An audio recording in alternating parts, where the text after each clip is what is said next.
Ma'am சொல்லுமா. Patient பேர் தனபாலுங்க ma'am. பெங்களூர்லேருந்து கால் பண்ணியிருக்காங்க. அவங்களுக்கு வயசு 52 ஆகுதுங்க மேம். சரிம்மா. அவருக்கு வந்து பாடி ஃபுல்லாக அங்கங்கே குத்துற மாதிரியே வலிக்குது அப்படின்னு சொல்லியிருக்காருங்க மேம். ஏப்பமாக வந்துட்டு இருக்குன்னு சொன்னாருங்க மேம். அது அவருக்கே கேஸாக இருக்குமோ அப்படின்னு சொல்லி ஃபீல் பண்ணுறேன்னு சொல்லியிருக்காருங்க மேம். அவர் நம்ம வீடியோஸ்லாம் பார்த்துருக்காருங்க மேம். நிறைய ட்ரீட்மெண்ட் பண்ணியும் அது சரியாகலை அப்படின்னு சொல்லியிருக்காருங்க மேம். நம்ம ட்ரீட்மெண்ட்டில் அது க்யூர் பண்ணுவீங்களான்னு சொல்லி கேட்டு கால் பண்ணியிருக்காருங்க மேம். அது எப்படி க்யூர் பண்ணீங்க, அது எதனால் வருதுன்னு நான் தெரிஞ்சுக்கணும் அப்படின்னு சொல்லி எக்ஸ்பிளைன் பண்ண சொல்லி கேட்டிருக்காருங்க மேம். அதை பற்றி கொஞ்சம் எக்ஸ்பிளைன் பண்ணுங்க மேம். எவ்வளோ நாளாக இருக்குது, அவரோட வயசு ஏதாவது சொன்னாராம்மா? அவருக்கு வயசு 52ங்க மேம். அது இப்போ 2 வருஷமாக இருக்குது அப்படின்னு சொல்லியிருக்காருங்க. 2 வருஷமாக இருக்குது. கட்டாயமாக பண்ணலாமா?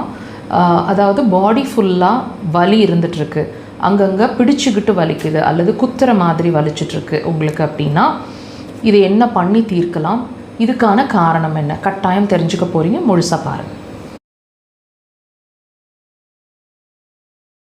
பாடி ஃபுல்லாக ப்ரிக்கிங் பெயின் இருக்குது, எனக்கே உணர முடியுது, கேஸ் பிடிச்சிக்கிட்டு வலிக்குமோ, முதுகில் பிடிச்சிக்குது, காலில் பிடிச்சிக்குது, கழுத்தில் பிடிச்சிக்குது, தோள்பட்டைகளில் பிடிச்ச மாதிரி வலிக்குது, அழுத்துனா சிலருக்கு ஏப்பம் வரும் அந்த பெயின்ஃபுல்லாக இருக்கிற இடத்துலையோ, சாதாரணமாக ஒரு ப்ரெஷர் கொடுத்தாலோ பிடிச்சாலோ ஏப்பம் வர்ற மாதிரி இருக்கும். இந்த மாதிரி அடிக்கடி நடக்குது அல்லது கண்டினியூஸாக வலி இருந்துகிட்டே இருக்குது அப்படின்னா இதை அக்குபஞ்சரில் நாங்கள் எப்படி அணுகிறோம்னு நீங்கள் தெரிஞ்சுக்க போகிறீங்க.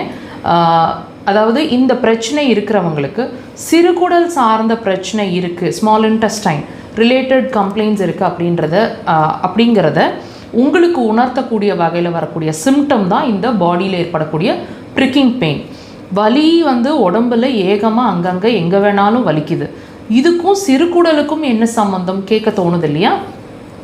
இந்த குவெஸ்டனுக்கான ஆன்சரை நீங்களே க்ராஸ் செக் பண்ணிக்கலாம். இப்போ நான் சொல்லக்கூடிய சிம்டம்ஸை வச்சு எந்த மாதிரி, இப்போ நான் சிறுகுடல்னு சொன்னதுனால உங்களுக்கு டெஃபினட்டாக டைஜஷன் ரிலேட்டட் இஷ்யூஸ் இருக்கணும். என்ன இருக்கும்? ஃப்ரீக்வெண்ட்டாக ஏப்பம் வந்துக்கிட்டே இருக்கிற மாதிரி இருக்கிறது, ஃப்ளேட்லென்ஸ் கீழ் வழியாக காற்று பிரிஞ்சுட்டே இருக்கிறது, அல்லது ஏப்பமே வரமாட்டேங்குது, வயிறு உப்புசம் ஆகிடுது, வயிறு ப்ளோட்டிங் ஆகிடுது, சில உணவுகளை சாப்பிடும்போது வயிறு டைட் ஆகிடுது, கேஸ் நிறைய உப்பிட்டு இருக்கிற மாதிரி இருக்குது, பானை மாதிரி ஆகிடுது வயிறுன்னு சொல்லுவாங்க, அல்லது அடிவயிறு சம்மந்தமான பிரச்சனை, அடிவயிறு ஹீட்டாக இருக்குது, வெயிட்டாக இருக்குது, உள்ள கேஸ் உலண்டுட்டே இருக்கிற மாதிரி இருக்குது, முழுசாக மோஷன் போன மாதிரி ஒரு உணர்வு இல்லை, ஷோல்டர் பெயின் இருக்குது, நான் எமோஷ்னல் டைப், முதல்ல அப்படி இல்லை இப்போ ரொம்ப எமோஷ்னலாக வீக் ஆகிட்டுருக்கேன் ஃபீல் பண்ணுவீங்க. அது மட்டும் இல்லைங்க, பாடியில் டெம்பரேச்சர் ஃப்ளக்சுவேஷன்ஸ் இருந்துகிட்டே இருக்கிற மாதிரி இருக்கும், திடீர்னு வேர்க்கும், பயங்கரமாக ஹீட்டாக இருக்கிற மாதிரி ஃபீல் பண்ணுவீங்க. இதில் ஏதாவது ஒன்றாவது குறைஞ்சபட்சம் இருக்கும். வாட்ச் பண்ணி பாருங்கள். சிறந்த தீர்வுனா அக்குபஞ்சர் ஒரே